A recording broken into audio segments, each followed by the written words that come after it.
All right, so this here is our barn find M. It's not an MTA, it just has the hood for it. But anyways, I'm just gonna be kind of going through the process and how to revive an old barn find tractor. This works for IH, John Deere, Oliver. All of them basically the same. It's just different mechanical process, kind of. They're not configured the same. So first what you have to do, which I already did there, is you grab the fan to make sure the engine's loose. And so by doing this, you can see the crankshaft pulley moving, which means the crank and the pistons are all free. They're not locked in there. So that's a big defining factor in whether or not this is going to work or not.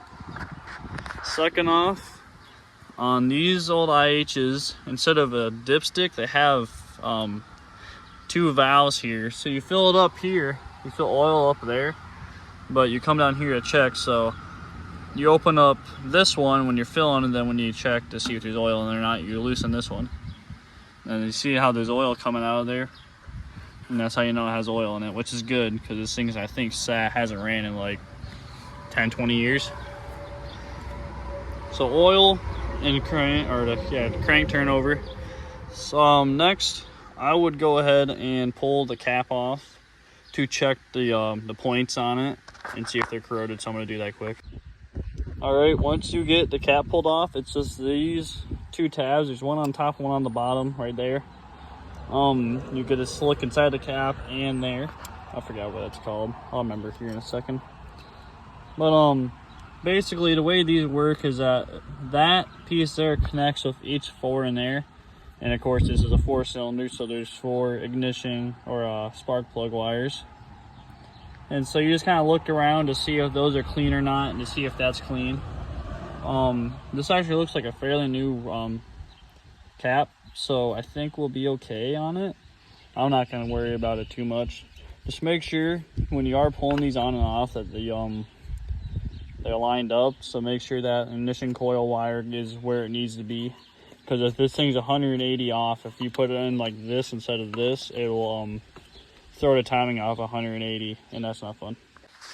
All right, next, after you check that to make sure the points are clean for good connection, you're going to come over here to your battery and your starter, which that's not ideal. Who did that? Well, that was kind of dumb. All right, so this isn't gonna work. So I'm gonna have to go find new bolts or steal them off that end there. But that ain't gonna work, I don't think. That's really loose. Some teeth are gonna start grinding on there. But anyways, check to make sure all that's connected. There's a little flap here on most starters. That's for oil. Basic 3-in-1 should be just fine on that. And then battery, make sure your battery's charged. If it's not going to turn over, of course. So you can either put a new battery on it or jump it with the tractor, or with a tractor or your truck.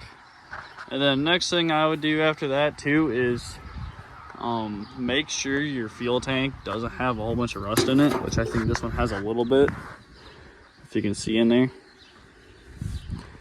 There's a little bit of rust. It smells like old gas in there. So that one probably has to get probably should pull the tank out and clean it out. There's a few ways to do that. You can do like vinegar and baking soda. I do muric acid, which is like way stronger than what you need, but it's just how I do it. But starter, battery, and then once this thing turns over electronically, that's when you put the fuel in. You can also unplug the ignition coil here, but that's just for spark. If you just want to see if it turns over or not with the starter, you can leave that off. But I'm just going to leave it on for now so I don't forget about it. But I'm going to go charge the battery. Alright, like I said earlier, you can just hook your truck up to these and charge the battery like that and test it.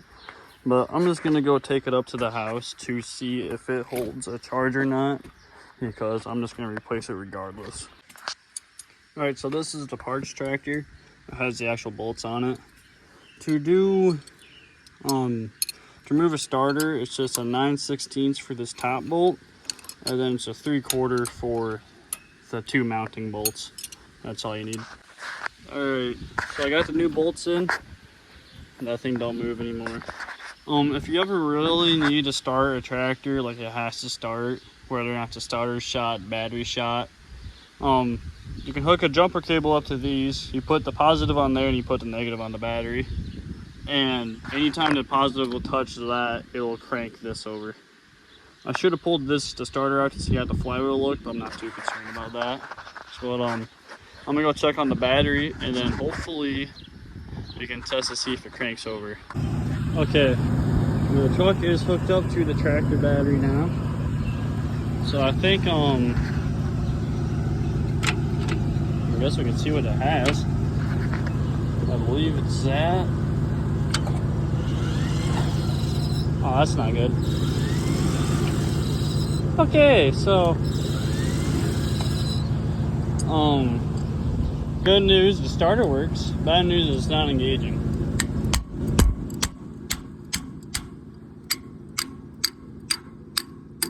The starter just could be stuck.